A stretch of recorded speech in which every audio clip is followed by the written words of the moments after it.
Picture a river flowing through the driest desert on the planet. All around it, scorching sand, temperatures pushing 120 degrees Fahrenheit. Not a drop of rain for months on end. Evaporation is so intense that a puddle vanishes in minutes. And right in the middle of all that, a river a mile wide, flowing calm, steady, unstoppable. Papyrus reeds and date palms line its banks. Crocodiles bask on the sandbars. Fishermen haul in their nets. That's the Nile. The only major river on Earth that crosses the Sahara from south to north and actually makes it to the sea. It doesn't dry up. It doesn't disappear into the sand. It doesn't vanish. Why? The answer seems simple until you start digging. Because the story of the Nile isn't just geography. It's one of the most gripping mysteries on the planet. A story about a river that fed a civilization for thousands of years. About a city that stood on water in the middle of a desert. About a dam that nearly killed the river itself. And about a secret that scientists only cracked in the 20th century. Stay till the end. The final fact will flip everything you thought you knew about the Nile.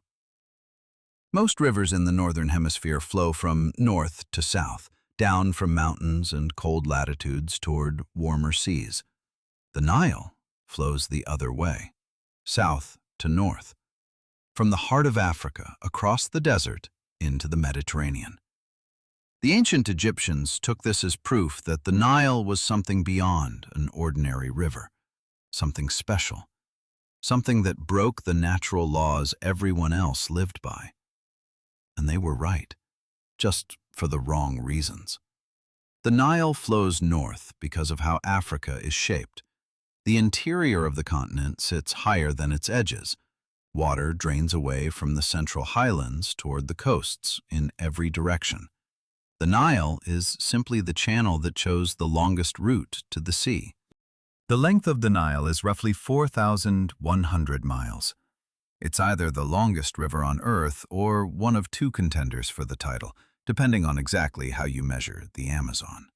The Nile begins in the mountains of Ethiopia and at Lake Victoria in East Africa, places that receive enormous amounts of rainfall. And then that water travels thousands of miles north, through countries and climate zones, until it finally reaches the Mediterranean. That's the secret. The Nile isn't fed by the rains of the Sahara. It's fed by the rains of Africa, the tropical downpours that drench the mountains of Ethiopia and the forests of Central Africa thousands of miles away. The desert just happens to be standing in its path. But a river that has already built up that kind of force can't be stopped by a desert. Every year, at the same time, the Nile would flood. The water rose, spilled over its banks, swamped the fields, and left behind a layer of rich, black silt. The Egyptians called their land Kemet, the Black Land, because of that silt, as distinct from Deshret, the Red Land, the barren desert all around them. The flood was so precise and so reliable that the Egyptians built their entire calendar around it. The year was divided into 3 seasons: Akhet, the flood season, Peret, the growing season, and Shemu, the harvest. But here's what baffled Egypt for thousands of years. The flood began in July, right in the height of the dry summer. There was no rain in Egypt. The sky was cloudless, and yet the river rose. Where was the water coming from? The Egyptians reached for religious explanations. They said the tears of the goddess Isis filled the river in mourning for her husband. They said the gods had opened the floodgates of heaven. They sent expeditions south along the river, searching for the source of the flood. The answer took thousands of years to find. In July, the monsoon season begins in the mountains of Ethiopia. Thousands of millimeters of rain fall in the space of a few weeks. Ethiopia's rivers overflow.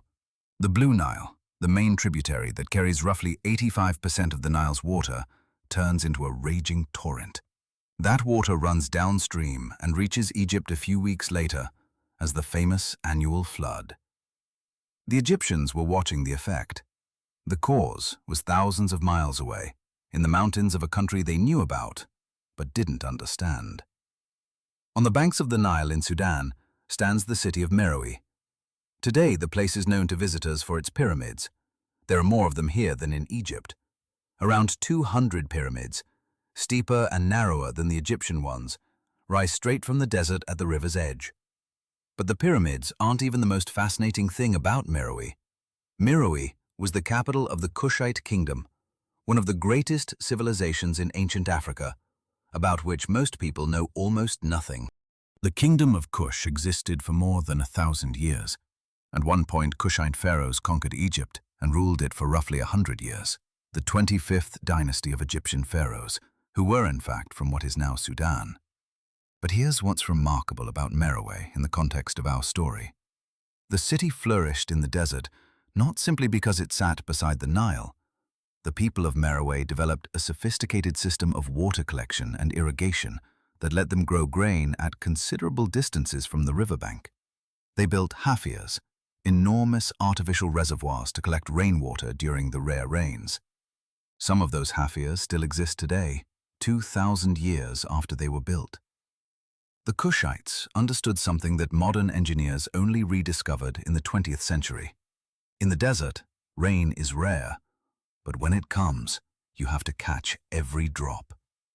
And they were better at it than anyone before them. In 1970, Egypt completed construction of the Aswan Dam. It was one of the largest engineering projects of the 20th century. The dam created Lake Nasser, one of the biggest artificial lakes on the planet, nearly 300 miles long. The official goals were straightforward: control the Nile's floods, generate electricity for the country, and guarantee a reliable water supply for irrigation. All of that happened. But so did something nobody had fully anticipated. The Nile stopped flooding. The very flood that had fed Egypt for thousands of years, gone.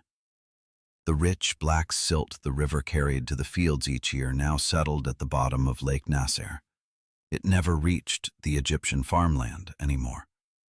Egyptian farmers who had gone millennia without needing fertilizer, because the Nile fertilized their fields every year, suddenly had to buy chemical fertilizers. Within a few years, Egypt went from being a fertilizer exporter to one of the world's biggest importers. The Nile Delta began to collapse.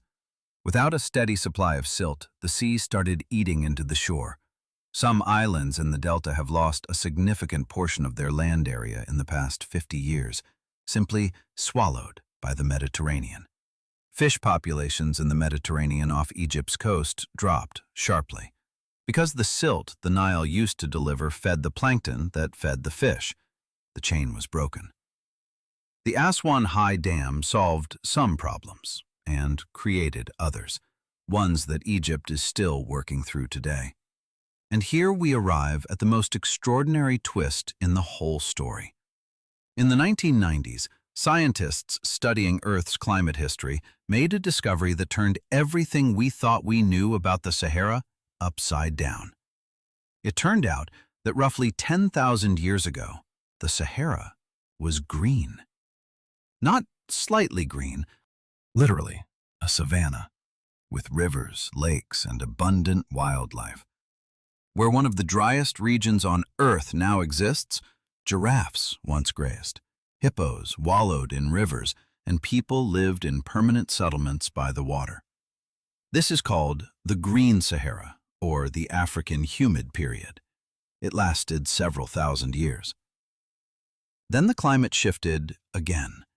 The rains moved away, rivers dried up, the green disappeared.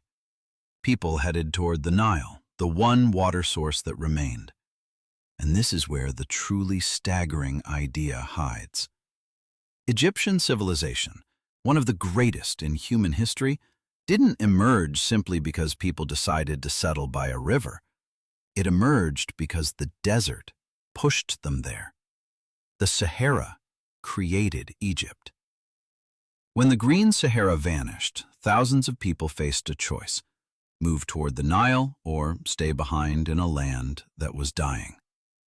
They moved toward the Nile. They brought with them the skills in farming, herding, and building that they'd developed over thousands of years of life in a fertile Sahara. And on the banks of the Nile, the civilization that built the pyramids came into being. The Nile didn't just survive the desert, it became the gathering point for all the human energy of the region when the desert took everything else away. The Nile today is not just a river with a historic past. It's a lifeline that hundreds of millions of people depend on right now. Egypt draws around 97% of all its fresh water from the Nile, a country of more than 100 million people in the desert, entirely dependent on a single river. Any shift in how that river behaves hits the lives of every single Egyptian immediately. And this is where a new story begins, one unfolding right now. Ethiopia, the country at the headwaters of the Nile, where the Blue Nile originates, has built the largest dam in Africa, the Grand Ethiopian Renaissance Dam. Its reservoir is filling, and that is slowing the flow of water downstream. Egypt is watching this with serious alarm, because any significant reduction in the Nile's flow means catastrophe for the country. Sudan, sitting between Ethiopia and Egypt, has its own stake in how the water is used. 3 countries, 1 river, and the question of who actually owns the water flowing through it has no final answer. The Nile fed civilizations for thousands of years. Now it has become one of the defining water disputes of the 21st century. Why doesn't the Nile run dry in the Sahara? Because the Nile doesn't belong to the Sahara.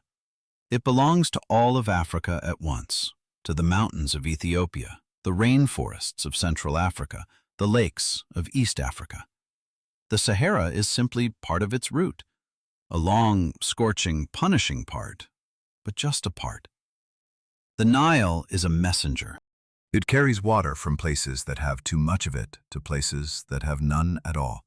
And it has been doing this for thousands of years, indifferent to the heat, the sand, the evaporation. Egyptian civilization was the first to truly understand this. They didn't try to conquer the desert. They simply held on to the river. They built along it. They lived by its rhythm. They trusted its floods. And while they did that, they built one of the greatest civilizations in human history. The Nile doesn't run dry because it is stronger than the desert. It is older than the desert. And someday, if the climate shifts again and the Sahara turns green once more, the Nile will flow through it, the same as it does now. Rivers don't know what a desert is.